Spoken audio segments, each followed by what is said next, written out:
Hey guys, welcome back to the Summer Survival Series. So my daughter and I have this game that we play. She's 2 years old. She climbs up on the couch and she says, jump, and I'll grab her under her armpits and help her jump, and then she'll say, jump high, and so I'll lift her up as high as I can and back down, and she screams and laughs and giggles.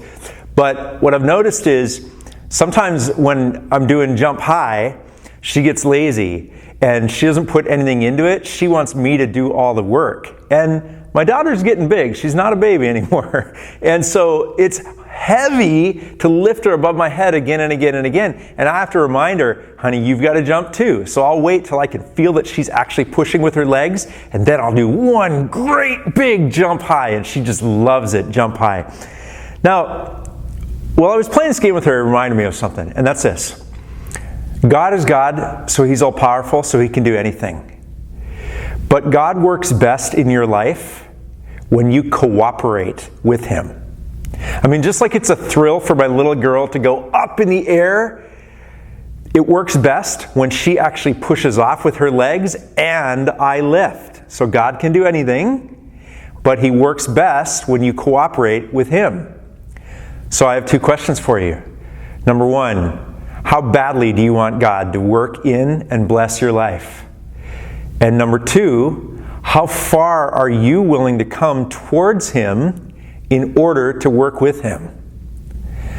Now, the answers to those questions are easy. For the first one, how badly do you want God to work in your life and bless your life? Mark, a lot. God, please do everything that I want. Second question, how far are you willing to come towards Him in order to cooperate with Him? Well, I'm not sure. Is that really how it works? Well, let me give you some examples from the Bible. 2 Chronicles 16:9 says this, the eyes of the Lord range to and fro throughout the earth to strengthen those whose hearts are fully committed to Him. Do you see the sequence? People whose hearts are fully committed to Him, that comes first. God sees that and He goes, that's the person I'm going to strengthen. James chapter 4 says, draw near to God and He will draw near to you. It's talking about times when you are feeling temptation. When you're feeling tempted to do the wrong thing. At that moment, if you'll draw near to God, He'll draw near to you. You resist the devil, he'll flee from you. James 4 says that. How about 2 Chronicles 7 verse 14? If my people, God says, who are called by my name, will humble themselves and pray and seek my face and turn from their wicked ways, then I will hear from heaven and I will forgive their sin and heal their land. So if the people do four things, humble themselves, pray, seek God's face, turn from their wicked ways, see what's happening? They're cooperating with God. And then He will hear from heaven, forgive their sin, and heal their land.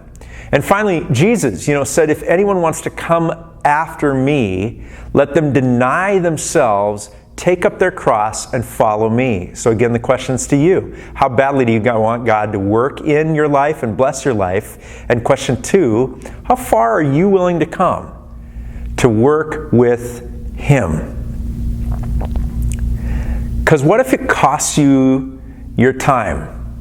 Are you willing to give up some of your own time, your free time, your summer time, in order to cooperate with the work that God is trying to do in you? What if it costs you your reputation? You say, I want God to do amazing, magical, miraculous things in my life, but I don't want anybody to really know that I'm a Christian. I want to be considered religious. You're not willing to pay that price? What if it costs you money? What if it costs you because you're dabbling in some sin that you know displeases God? And you would need to say no to that thing, that temptation that seems so satisfying, in order for God to fully work in your life. Are you willing to pay that price? How badly do you want God to work in your life? And how far are you willing to come towards Him in order to cooperate and make that happen? Guys, one of the things we got going on in junior high and Elevate is this thing called DX, Discipleship Experience. It's a way that you can spend time with God. It's a commitment that you make towards Him so that you can cooperate with Him so that He can work through you. But you make the first move. You say, I want to make it a daily habit of spending time with God. And can I tell you that for the students who have followed through with this, they are seeing results. They are committed. It is costing them time, but they are committing themselves to God. And it's not just reading through a book. It's not. They're going through this devotional and they are experiencing God working in their life. Are you willing to come near God in that way? If you are, join us on the DX journey.